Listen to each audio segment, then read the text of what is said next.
4 years of war and conflict following a Russian invasion and aggression, that the war in Ukraine, there is a glimmer of hope that it could be over.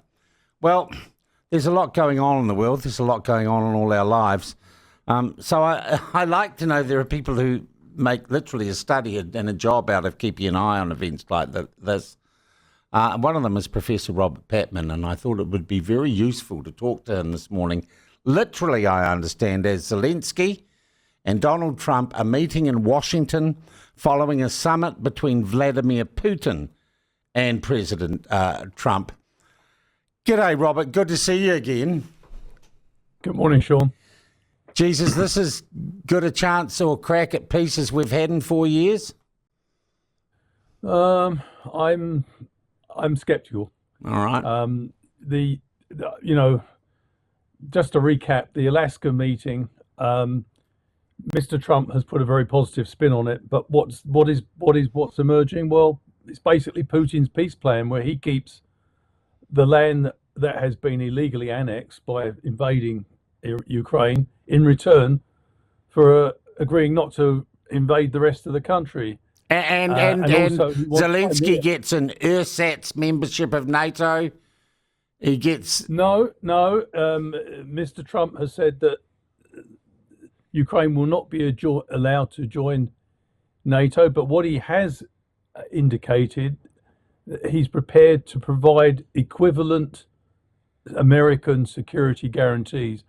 The problem for Zelensky is he can't make substantial territorial concessions to Russia and keep his job.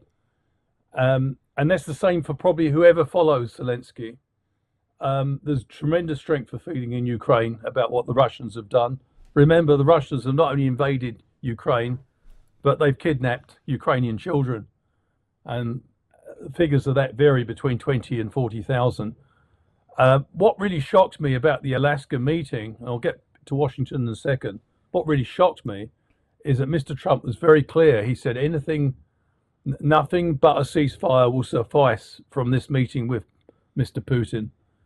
And yet, he didn't get a by ceasefire. the end of the meeting, no, he dropped any demand for a ceasefire.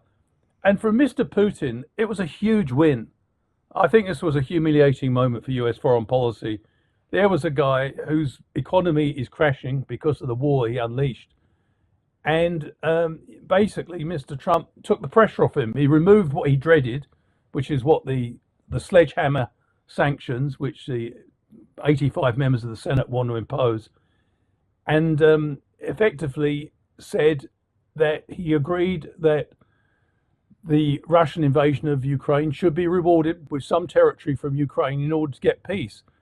But that's bad news for many countries, not least ours, because if you believe in something called a rules-based order, you don't believe that borders should be changed by force. Mm. And the problem is they've been here, the Ukrainians have been here before the annexation of Crimea. Didn't create peace, and they would argue it created a launching pad for the next Russian aggression. Yes.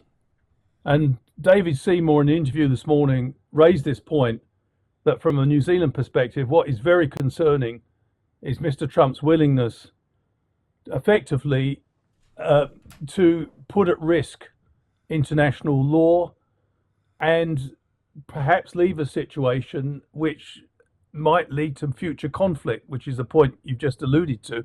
So I think the Europeans are there to try to nudge Mr. Trump along to the realization that Mr. Putin can end this in hours. All he has to do is withdraw his troops back to the internationally recognized borders of Russia. He's asking for 4 territories in Ukraine. This is Donetsk, Kherson, Zaporizhia, amongst them. And, he doesn't control all of them. But he certainly, altogether, Russia controls about 20% of Ukraine. So he's asking for that in return for not continuing the war.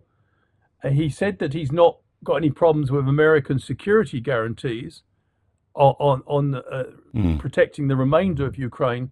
But I think that's going to be very difficult for Mr. Zelensky to accept. And I think, quite frankly, what I was surprised me, you had to, to some degree, Mr. Trump was out of office for 4 years. So when he started launching his peace initiative back in January, it had a pro-Putin slant. What surprised me after 6 months in office, his idea of peace is basically to give a country which has an economy the size of Spain basically everything it wants in terms of territory. Yeah. So it's basically getting peace at the expense of the victim, rather than the aggressor. And I think that's not going to sit well with lots of people. Yeah. Still, it's Trump. Anything could happen. He could Yeah, I mean, completely that's the other change thing. course and come up with some other whack job idea.